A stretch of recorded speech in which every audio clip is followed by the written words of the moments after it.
Are you over 25? Do you sometimes feel, or maybe I should say many times, feel like you don't have money to invest? This video is for you. This is Rina Hicks with MoneyWise, where we create, grow, and preserve wealth.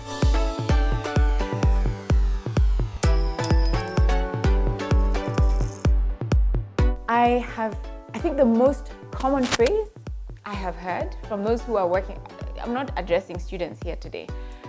The most common phrase I hear from those who are working is, I don't have money to invest, or that's too expensive, or that's too much money, where do I get money from? Now, the thing is, you have an income. You do. And you are in a situation where you just feel like this income that you have is not sufficient to be able to get you the investments that you desire. Now, here's something I want us to try and do. I want you to sit down and for the next 1 month, write down every single thing you're spending money on. Because what happens is, we spend money on things that are pointless. So for example, you will easily go out to the bar you release some steam and just, have some beers every so often. Or you will decide that, I need to relax, let me get my friends and let's go for lunch at ABC Place and spend 1,000 shillings on your lunch. Or you decide you're going to take an Uber everywhere you want to go, and yet you could just hop on a mat and get to wherever it is you need to go. And so if you look critically at all the different expenses that you have, you will find areas where you need to save. A lot of people don't even bother looking at their bank statements and noticing that there are actually unauthorized transactions that have taken place. Yeah, it happens. And it's not just a Kenyan problem, it's global. We are humans and it's machines and they make mistakes.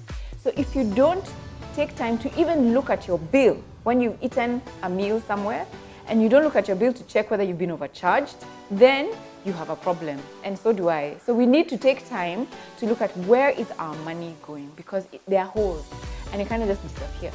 And so if we need to find money to invest, we have to plug those holes and see what is it that I need to do to cut down my expenses. And if we just track, it's amazing, just simply tracking your expenses will help you find areas that you can actually improve on.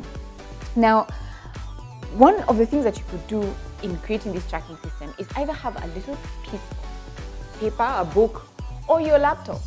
And there are apps, even if it's your phone, there are apps that you can key in your expenses, and at the end of the day transfer that elsewhere, and you'll be able to see, okay, fine, yeah, this is where I've spent my money on, and this is really a waste of money.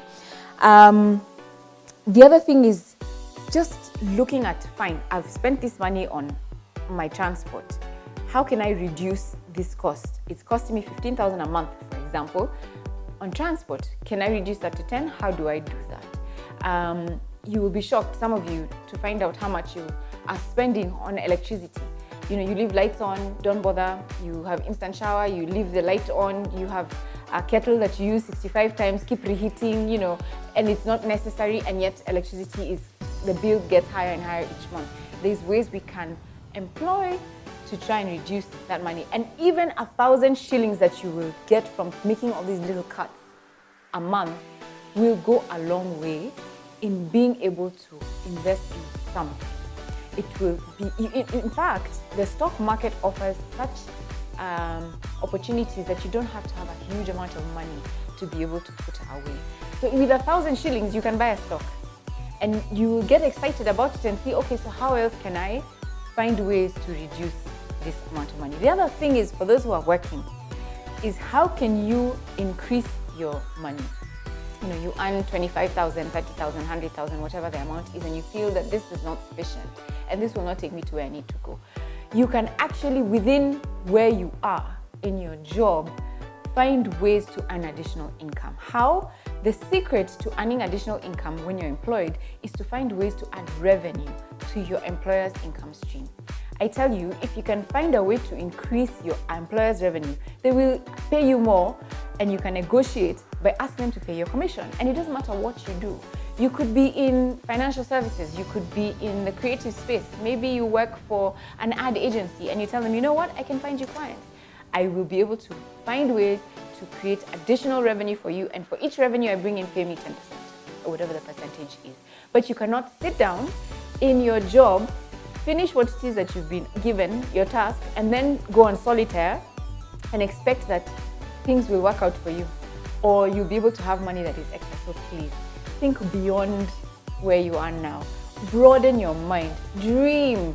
And as you dream, and as you decide this is where I want to go, this is what I want to do, you will find ways to create additional income, either through your work, finding work elsewhere, and also just reducing on your expenses, because we must invest and we must find ways to grow our money and help our money grow alongside us even as we continue. So let's give it a try. For the next 1 month, keep your receipts and record your expenses down.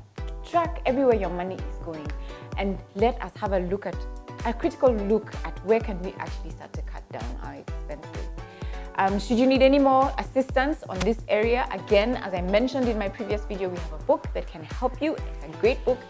Money Wise is what it's called, and it has very simple tips.